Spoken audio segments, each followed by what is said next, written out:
Психолог Муратбек Султанбеков не раз сталкивался с пациентами, которые имели цифровую зависимость. В основном это были дети. Многие из них просто не могли отказаться от использования TikTok. С ними приходилось проводить долгую психотерапию. По словам специалиста, от долгого времяпровождения на этой платформе у детей развивается поверхностное мышление. Это приводит к рассеянности внимания и концентрации, плохой памяти, к неумению воспринимать большие объемы информации и к другим серьезным психологическим заболеваниям. TikTok, он источник очень больших заболеваний, серьезных, неврозов, допустим, да, психотических каких-то состояний, например.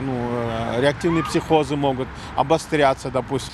Поверхностное мышление TikTok это развивает очень сильно. Логика полностью уничтожается, потому что осмысленности нету, разборчивости нету у ребенка, допустим, если говорить о детях.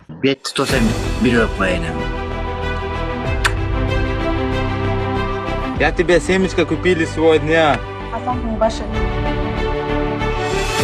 Может, siz 5 yılga жетпей өлөсүз го?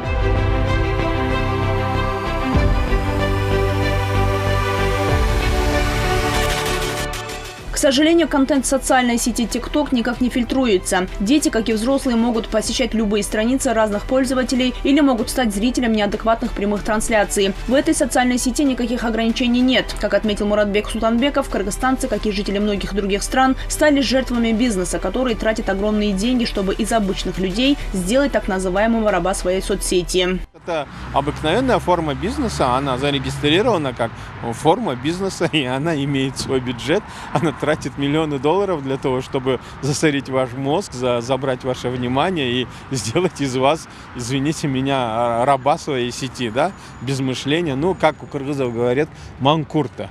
TikTok не является именно тем инструментом, где можно достичь глобальных задач, например, да, как достижения в науке, например, да, повышение квалификации, образования, интеллекта или вообще повышение IQ. Да. О закрытии TikTok на территории страны говорят уже второй год. На этот раз, по информации Минцифры, платформа будет заблокирована. Решение о блокировке этой социальной сети будет исполнено на основании письма от ГКНБ.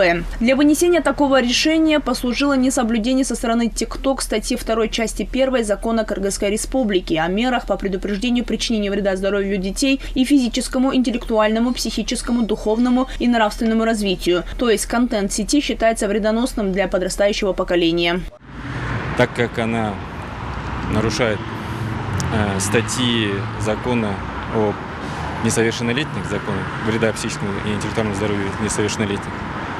И поэтому мы приняли это письмо и направили операторам связи всем на исполнение.